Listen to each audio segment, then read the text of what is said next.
Switzerland has never fought a major war in over 200 years, yet somehow ended up holding everyone else's money. That's not luck, it's a 3-century-old business model dressed up as principle. And it starts with a very specific question. How does a landlocked country with no natural resources, no empire, and no army to speak of become the financial safe house for dictators, oligarchs, celebrities, and democracies alike? The answer reveals something darker than neutrality. It reveals incentives. Let's start with the obvious. Switzerland is surrounded, France to the west, Germany to the north, Italy to the south, Austria and Liechtenstein to the east. Geographically, it's a cork in a bottle. In the 1600s, when the 30 Years' War was grinding Central Europe into dust, Switzerland made a choice: stay out. The Peace of Westphalia in 1648 formalized it. Switzerland was recognized as independent and neutral officially. Everyone else kept fighting, Switzerland kept trading.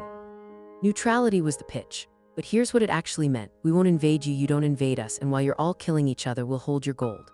During the Napoleonic Wars, while Napoleon was rewriting Europe's borders, Swiss banks were quietly rewriting the rules of finance. They weren't inventing banking, Venice and Florence had done that centuries earlier. But they were inventing something new: discretion as a product. By the 1800s, Swiss banking wasn't about lending to farmers or financing trade routes. It was about secrecy. A wealthy family in France could move their fortune across the border, deposit it in Zurich or Geneva, and the Swiss bankers wouldn't ask questions. More importantly, they wouldn't tell anyone else either. That wasn't altruism. That was a competitive advantage, and everyone involved knew it. Then came the World Wars. And this is where the story gets complicated, because Switzerland's neutrality, which had worked perfectly in theory, was about to collide with reality. During World War I, Switzerland stayed neutral, but it traded with everyone.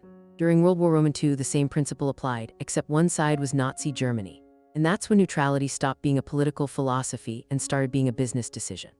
Switzerland traded with the Nazis. It held Nazi gold, including gold stolen from victims of the Holocaust. It did business with German corporations. It provided banking services. And it did all of this while officially remaining neutral. Nobody in this story was stupid. The Swiss government and bankers understood exactly what they were doing and what they were being paid to see.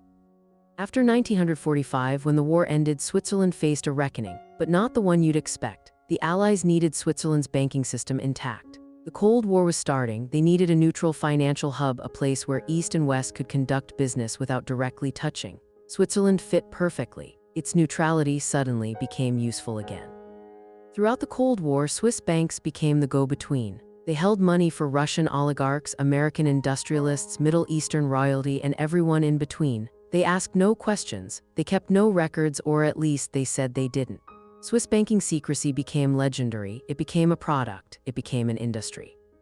By the 1970s and 1980s, Swiss banks were holding an estimated 1/3 of all private wealth held outside people's home countries. That's not a side effect of neutrality. That's the entire point. Neutrality was the marketing, secrecy was the product, and the profit margins were extraordinary. But then came a problem that even Swiss discretion couldn't solve: globalization. By the 1990s and 2000s, governments started comparing notes. The United States wanted to know who was hiding money. The EU wanted transparency. International treaties started demanding that banks share information. For the first time, Swiss secrecy wasn't enough. The turning point came around 2008 and 2009. A major Swiss bank got caught hiding billions for American clients. The US government threatened sanctions. Switzerland, which had built its entire economy on the promise of secrecy, suddenly had to choose: keep the secret or keep the money. They chose the money. They opened their books. Starting around 2014, Switzerland began implementing automatic information exchange with other countries. The era of absolute banking secrecy, the thing that had made Switzerland the world's financial sanctuary, was officially over. But here's the twist: Switzerland didn't collapse, it adapted.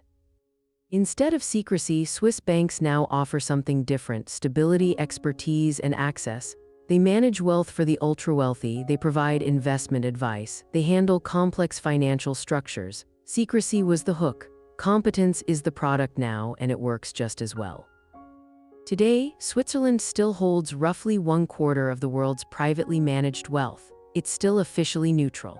It still doesn't join military alliances. And it still benefits enormously from being the place where money goes when things get uncertain. That's not an accident, that's a 400-year-old business model.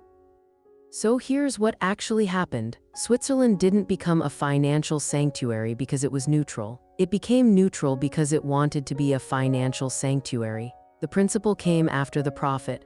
The neutrality was the cover story, and for centuries it worked perfectly.